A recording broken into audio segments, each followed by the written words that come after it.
ও আমার গুনাহগার বান্দারা শোনো, আল্লাহর 4টা নাম যদি প্রতিদিন পড়তে পারেন বা লিখে আপনার কাছে রাখতে পারেন, ইনশাআল্লাহ গ্যারান্টি সহকারে বলছি আপনার পৃথিবী বদলে যাবে। নাম্বার 1, ইয়া জাব্বারু। এর অর্থ হলো ভেঙে যাওয়া মন এবং ক্ষতিগ্রস্ত সবকিছুর মেরামতকারী। যদি আপনি মানসিক কষ্টে থাকেন বা মানসিক আঘাত পান, তাহলে ইয়া জাব্বারু পাঠ করুন, তাহলে আল্লাহ হৃদয়ে শান্তি দান করবে। নাম্বার 2, ইয়া রাজ্জাকু। এর অর্থ শুধু খাদ্য বা সম্পদ নয়, বরং শরীর, মন, আত্মার জন্য প্রয়োজনীয় সবকিছু আল্লাহ তাআলা দান করেন। আপনার রিজিকে যদি বরকত না থাকলে ইয়া রাজ্জাকু পাঠ করুন, আপনাকে আল্লাহ বরকতের অদৃশ্য দরজা খুলে দিবে, যেটা আপনি কল্পনাই করতে পারবেন না।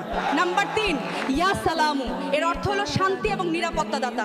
আপনি অনেক চিন্তিত, সমস্যার সমাধান খুঁজে পাচ্ছেন না, তাহলে ইয়া সালাম পাঠ করুন। নাম্বার 4, ইয়া মুজিবু। এর অর্থ হলো হে উত্তরদাতা, হে দোয়া কবুলকারী। আপনি ঠিকমতো নামাজ পড়ছেন বা আপনি দোয়া জিকির করছেন কিন্তু আপনার দোয়া কবুল হচ্ছে না, আপনি দোয়ার মাধ্যমে আল্লাহর কাছে কিছু একটা চাচ্ছেন কিন্তু কবুল হচ্ছে না, তাহলে ইয়া মুজিবু বেশি বেশি পাঠ করেন। ইনশাআল্লাহ আল্লাহর এই 4টা নাম যদি প্রতিদিন পড়তে পারেন, আল্লাহ আপনাকে কখনো নিরাশ করবেন না।